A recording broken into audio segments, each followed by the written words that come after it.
since this morning.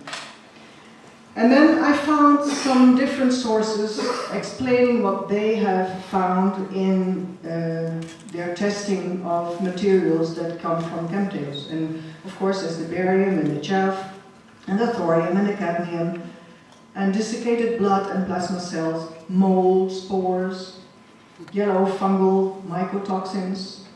And there is one mycotoxin that has a link with Gulf War syndrome, and that is mycotoxin, is Mycoplasma in cognitus, and it's patented by the US government. I have a patent right there on my laptop.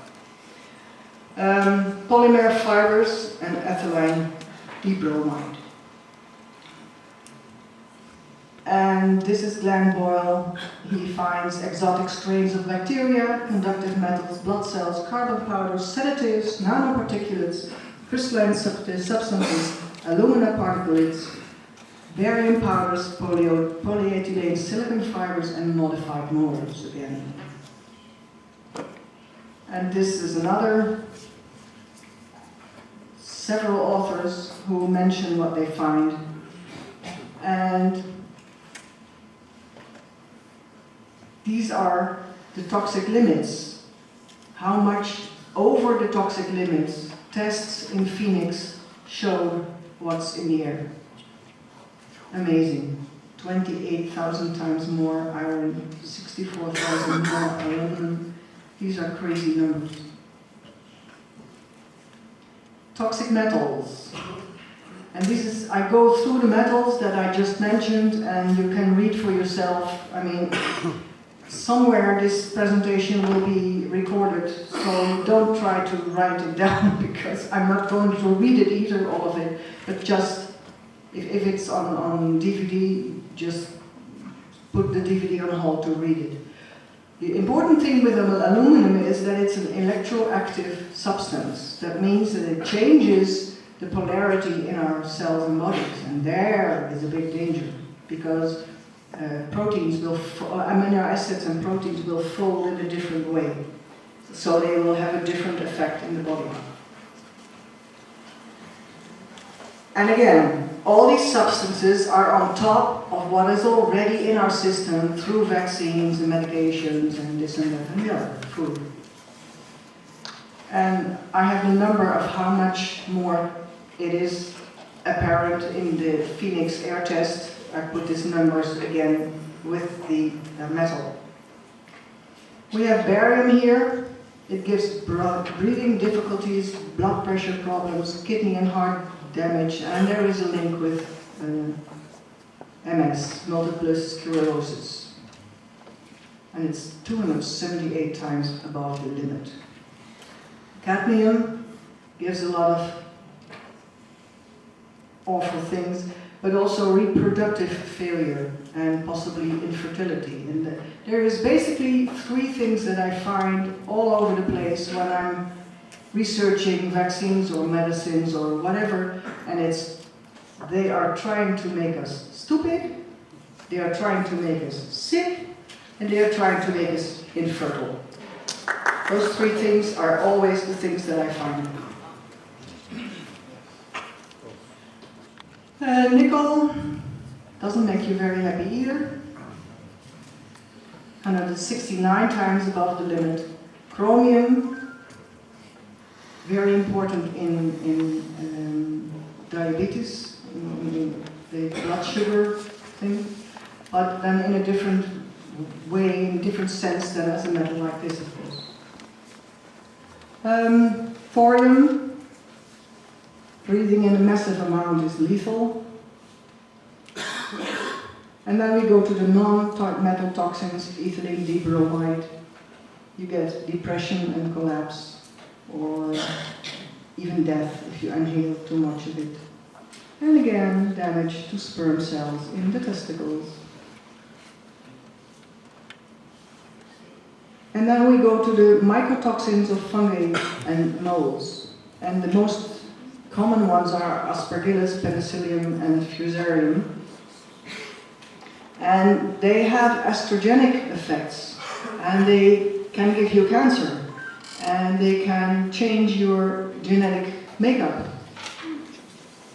It's nice stuff.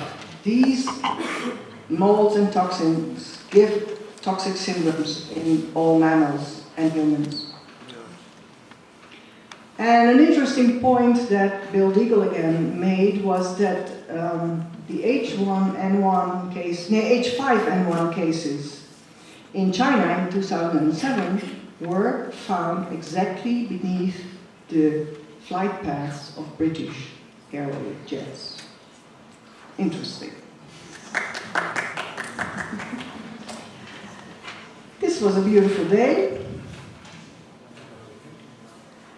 Air pollutants modifying human health.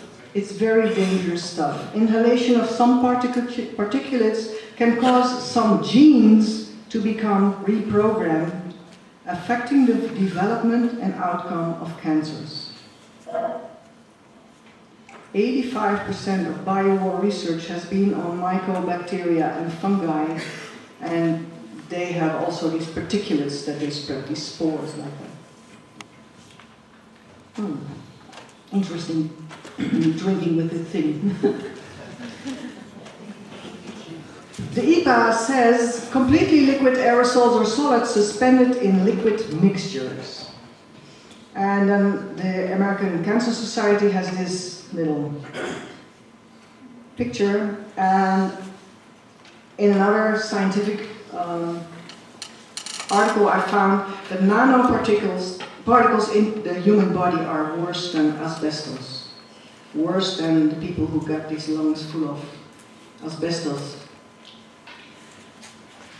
And putting nanoparticulates in the upper atmosphere to geoengineer the climate means that you are creating ecological collapse, massive famine due to low harvest, damage to human beings and all forms of life, whether it's vertebrates, invertebrates, or amphibians.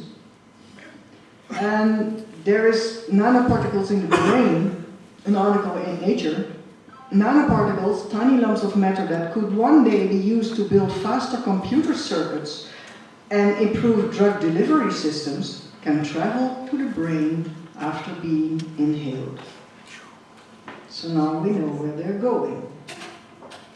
And this is some of the literature, and the last one is a recent article from a study in China where there was people working in a workplace where nanoparticles were swarming around, and they fell ill, all of them. This is another illustration. I'll leave it for a while so everybody can wake up again.